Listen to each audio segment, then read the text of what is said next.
بسم اللہ الرحمن الرحیم۔ السلام علیکم۔ امید کرتی ہوں کہ آپ سب ٹھیک ہوں گے۔ میرا جو آج کا افسانہ ہے وہ ہے ہم بھی موم ہوا کرتے تھے، جس کی رائٹر ہے خنسا قمر۔ چلیے چلتے ہیں افسانے کی طرف۔ ہم بھی موم ہوا کرتے تھے، انسان نہیں بدلتا، وقت انسان کو بدلتا ہے۔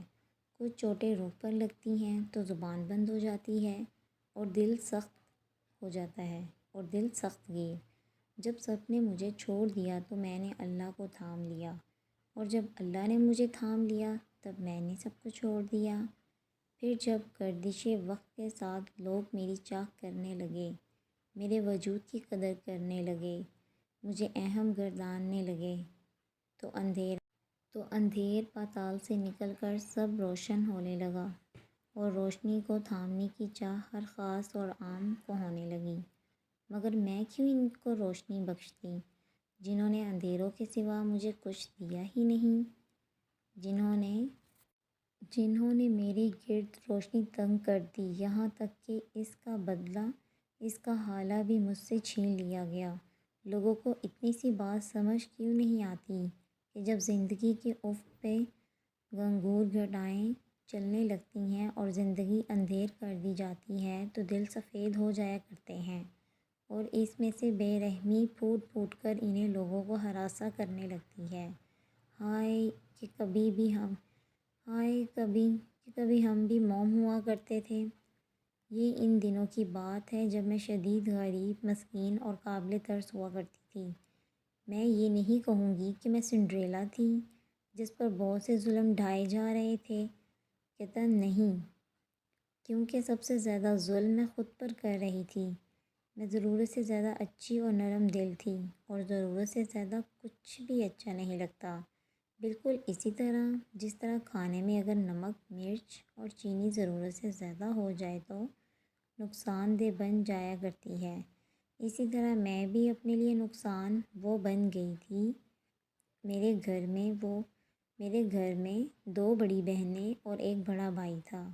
میں سب سے چھوٹی تھی اور اتنی ہی تابع دار۔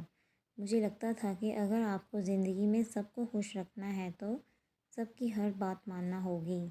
آپ سمجھ رہے ہیں نا؟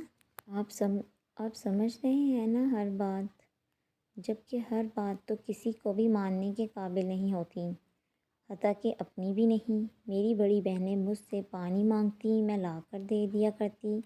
میرا بھائی مجھ سے کپڑے استری کرواتا، میں خاموشی سے کر دیا کرتی۔ ابا کوئی کام کہتے تو فوراً حاضر ہو جاتی، اور اماں کچن کا کام کہتی چلی جاتی اور میں بس کرتی چلی جاتی۔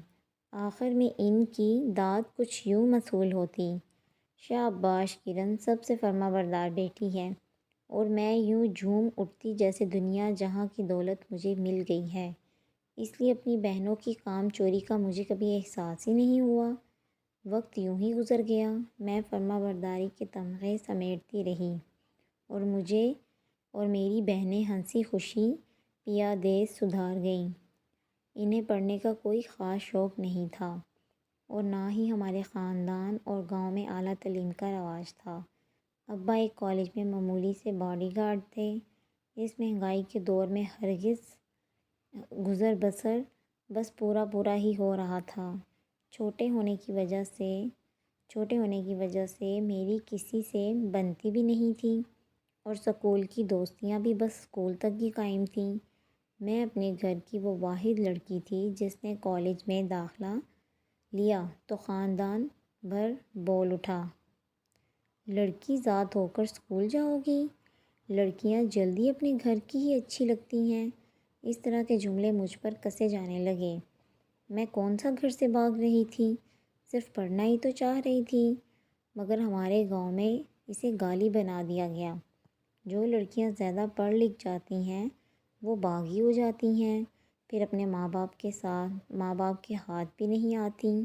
ایسی باتیں روز ابا کو باہر سننے کو ملتی تھیں۔ بھائی بھی میری اس خواہش میں خفا پھر رہا تھا: ابا، کیا کالج کے باہر ان لڑکیوں کو دیکھ کر تیرا دل نہیں کرتا کہ مجھے پڑھانے کو؟ میں نے ابا کا دل پگھلانے کی کوشش کی تھی۔ ایک بار ایک لڑکی ایک لڑکے کے ساتھ بھاگ گئی تھی۔ کتنی دیر ہماری پیشی ہوتی رہی۔ ابا کا چہرہ یوں جھکا ہوا تھا کہ جیسے کوئی لڑکی نہیں میں بھاگی ہوں۔ اسی کالج کی ایک لڑکی نے ملک کا نام روشن کیا ہے ابا، میں نے ایک اور دلیل رکھی۔ جانتا ہوں، تو پھر تو مجھے گاؤں کی باقی لڑکیوں جیسا کیوں بنانا چاہتا ہے؟ میرے اس سوال پر ابا کا سر جھک گیا۔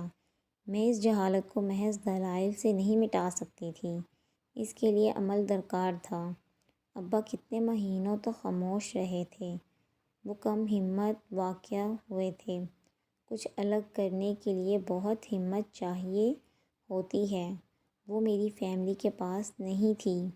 میری پڑھائی کا سن کر میری بہنیں بھی اپنے شوہروں کے ساتھ آ دھمکیں۔ سب مجھے سمجھانے لگے، طرح طرح کے رشتے میرے لیے رکھنے لگے، مگر میں ٹھان بیٹھی تھی کہ اس بار میں موم نہیں ہوں گی، میں پتھر بن جاؤں گی۔ ساری زندگی میں نے موم بن کر گزاری ہے، لیکن کبھی کبھی اپنے حق کے لیے پتھر ہونا پڑتا ہے۔ اماں بھی مجھے دن رات سمجھانے لگی، دیکھ کرن، بات مان لے، یوں ضد نہ کر، تو میری فرما بردار بیٹی تھی نا، پھر تجھے کیا ہو گیا ہے؟ کس کی نظر تجھے کھا گئی؟ اماں نے دم والا پانی پڑھ کر مجھے پلایا، میرے اوپر چھڑکا، عطا کے پاس والے پیر بابا کے پاس بھی مجھے لے گئیں، لیکن میرا موم دل ہر عمل کے ساتھ مزید سخت ہوتا گیا۔ ایک دن میں بھول گئی کہ میں کبھی موم ہوا کرتی تھی۔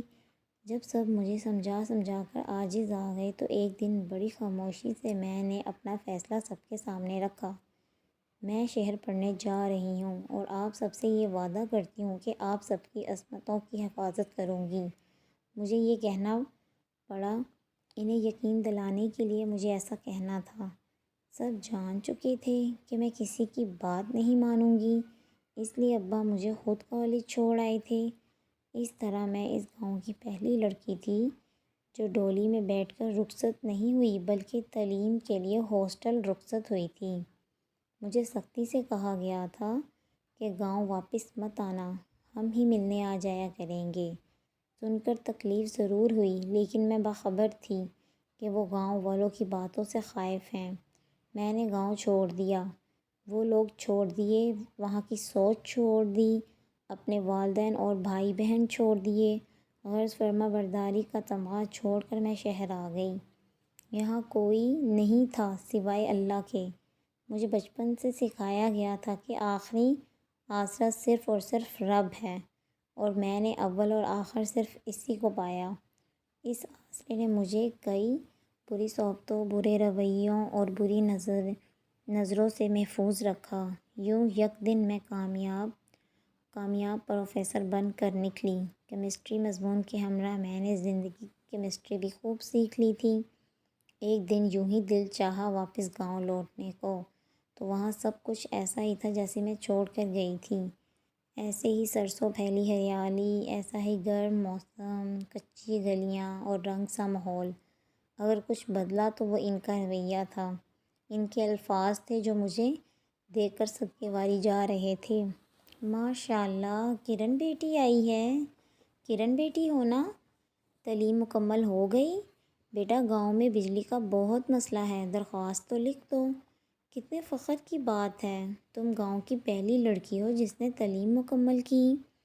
یہ وہی لوگ تھے جن کے چہرے شکن زدہ ہو چکے تھے، مگر ذہن میرے حوالے سے بے حد روشن خیال، اور میں سوچتی رہ گئی مشکل وقت میں ساتھ چھوڑنے والے کیسے ایک دم پہلی صف میں آ کر کھڑے ہو جاتے ہیں۔ بس سب منٹ کی دیر ہوتی ہے۔ سب مجھ سے درخواست کر رہے تھے، اپنے مسائل یوں سنا رہے تھے جیسے میرے پاس کوئی جادو کی چھڑی ہے اور میں پل میں سب ٹھیک کر دوں گی، مگر کاش تعلیم جیسی جادوئی چھڑی کا احساس انہیں تب ہو گیا ہوتا جب میرا راستہ تنگ کرنے کے در پہ تھے۔ میرے در بند کرنے والے مجھ سے اپنے در کھلوانا چاہتے تھے، مگر افسوس، میں انہیں کیسے سمجھاؤں کہ ایک وقت تھا ہم بھی موم ہوا کرتے تھے، اور اب ایک عرصہ ہوا ہے ہم نے موم ہونا چھوڑ دیا ہے۔ ہم بھی موم ہوا کرتے تھے، نرم دل اور حساس، دھوپ سہہ کر پتھر بن گئے، سخت اور بے نیاز۔ وقت کی گرمی نے سب کچھ بدل دیا، محبت کی روشنی بھی ماند پڑ گئی۔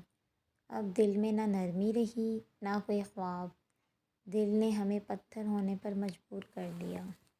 انشاءاللہ نیکسٹ ملیں گے افسانے کے ساتھ یا ناول کے ساتھ، تب تک کے لیے اللہ حافظ۔